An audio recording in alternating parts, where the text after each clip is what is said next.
Dear students வணக்கம். இப்போ இந்த கொஸ்டின் பார்த்தீங்கன்னா ஒரு NEET question.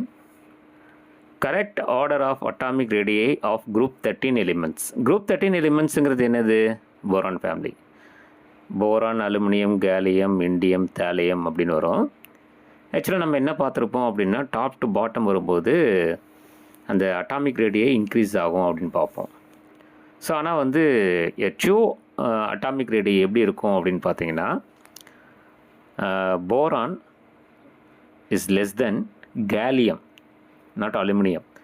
Gallium is less than aluminum, is less than indium, is less than thallium. thallium ரொம்ப பெருசு, boron ரொம்ப சின்னது. டாப் டு பாட்டம் வரும்போது அட்டாமிக் ரேடியை, அயனிக் ரேடியை வந்து இன்க்ரீசஸ் ஆகும். ஸோ ஆனால் வந்து நம்ம போரான் லெஸ் தென் அலுமினியம்னு சொல்லக்கூடாது, லெஸ் தென் கேலியம்.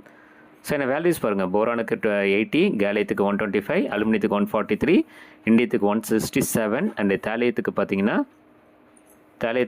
170. சரிங்களா? அடுத்தது the stability of +1 oxidation state among aluminum, gallium, indium, thallium increases in the sequence. இது எப்படி இருக்கும் அப்படின்னு கேட்டிருக்காங்க.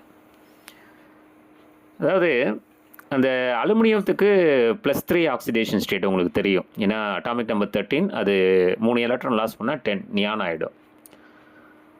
அப்போ குரூப் 13ல் பார்த்தீங்கன்னா நம்ம +3 ஆக்சிடேஷன் ஸ்டேட்டு வந்து காமன் அப்படின்னு சொல்லுவோம். ஆனால் அந்த +3 oxidation decreases down the group. அதே மாதிரி +1 oxidation state increases down the group.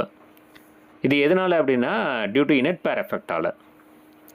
இப்போ boron, aluminium, gallium, indium, thallium அப்படின்னு கீழே வந்துக்கிட்டே இருந்தீங்கன்னா +3 ஆக்சிடேஷன் ஸ்டேட் குறைஞ்சி +1 ஆக்சிடேஷன் ஸ்டேட் இன்க்ரீசஸ் ஆகும். அப்போ தேலியம் வந்து +3 அப்படிங்கிறத விட +1 தான் இருக்கும். அப்படின்னு பார்த்தீங்கன்னா +1 ஆக்சிடேஷன் ஸ்டேட் எப்படி இருக்கும் அப்படின்னா aluminium less than gallium, less than indium, less than thallium அப்படின்னு இருக்கும். அப்போ first option is a correct one. Aluminium less than gallium is less than indium, less than thallium. சரிங்களா?